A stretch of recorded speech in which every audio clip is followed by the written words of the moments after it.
finish up talking about, just kind of an introduction into the history of the young Earth.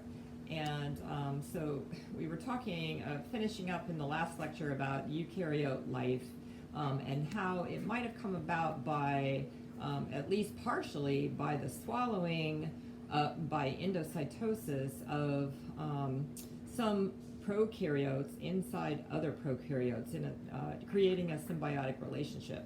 In particular, mitochondria and chloroplasts kind of lend themselves to this idea because they have their own circular strand of DNA. They're small, their genome is small, they're self-replicating on their own, and they then have a membrane around another membrane. So they're like an initial membrane, then if you consider something was swallowed via endocytosis, would have made a membrane around another membrane. So that's kind of indicating that. This is just a picture, it's in your textbook, showing you, the possibility of mitochondria and chloroplasts going inside of a cell. If a cell had both of those things, of course, the chloroplast would create some oxygen that the mitochondria could use. Both of those things could give advantages to that cell, especially to a cell compared to a cell that didn't have those things. And the trend in general at this time period was towards one cell that had many functions or many compartments. Therefore, the membrane systems that you find within a eukaryote lended themselves to, or lent themselves, I should have said, to having these compartments. And if you have compartments, you can be more efficient. That is, you can have places where certain functions occur, and all the enzymes, all the materials, and everything that are needed for a particular function, say, for example, creation of a macromolecule or something. And all of those things could be in one place, and it's much more efficient than if it was just happening on a whole cell level. The thing about the mitochondria and chloroplast concept, though, if you took a mitochondria and chloroplast out of a cell, they cannot exist on their own. They need some proteins from the host cell, and whether that's something that developed after this happened or whether this theory is not true is kind of left up. But most people kind of think that this is how it goes. Now, then after a bit of time, so after a billion years, right? Then multicellular eukaryotes came about, and the multicellularness gave organisms an advantage, especially on land, which isn't happening yet. So at first, it's not on land, but just being multicellular gave you an advantage because you were larger, and because of that, you had more homeostasis. In other words, differences in temperature and or osmoregulation issues and that kind of stuff were much easier to cope with if you're larger. And but it also means that you have better competition, that you're more likely to be on top of the food web, etc. So those things are definite advantages. And you can also, like we were saying, the compartments and having things sort of sequestered in terms of function, you can be even more specialized because you can have not only specializations in cells, but you have specializations in parts of the body. And again, this leads to more efficiency, better resource use, etc.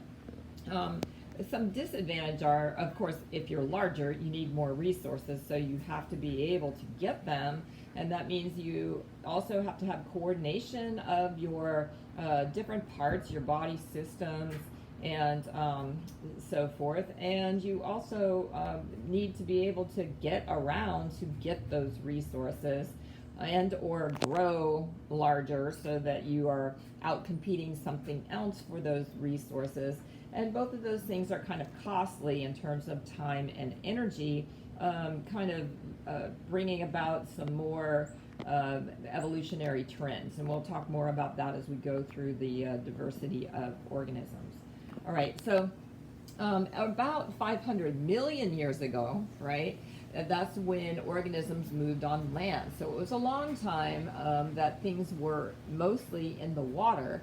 And then as things moved on land, then you had drier conditions, and the evolutionary pressure then was towards things to relieve the desiccation, or to protect in particular the reproductive parts of the organism from drying out.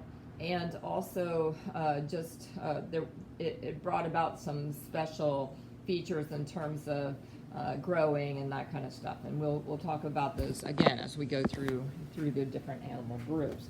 Now, the biggest period that we have the biggest diversity develop, let's see if I can get this up here good, is during what they call the Cambrian period. So if you look over those eras and so forth that I showed you before, that's helpful. But again, this is about 500 million years ago. And all of these major groups were thought to have evolved during the Cambrian period. And one of the things that they think is probably lending itself to that was, first of all, geologic. In other words, the oxygen levels were up, and that's supporting more active organisms, more ability to do this moving around and growing and so forth. And the other thing is that as you had these differences in sizes of organisms, you had an ecological system develop with predator-prey, trying to develop protective features or better predator features, etc. Another concept, and perhaps you talked about this in Core 1, I know I did in my class, was Hox genes. And Hox genes are genes that are control genes for the development of body parts. And it only takes one small change to make differences in organisms that are pretty profound. So the fact that you could start with sort of a base organism and then have these changes that were dramatic could have been partially, at least, caused by these control genes. Okay, so that's one thing.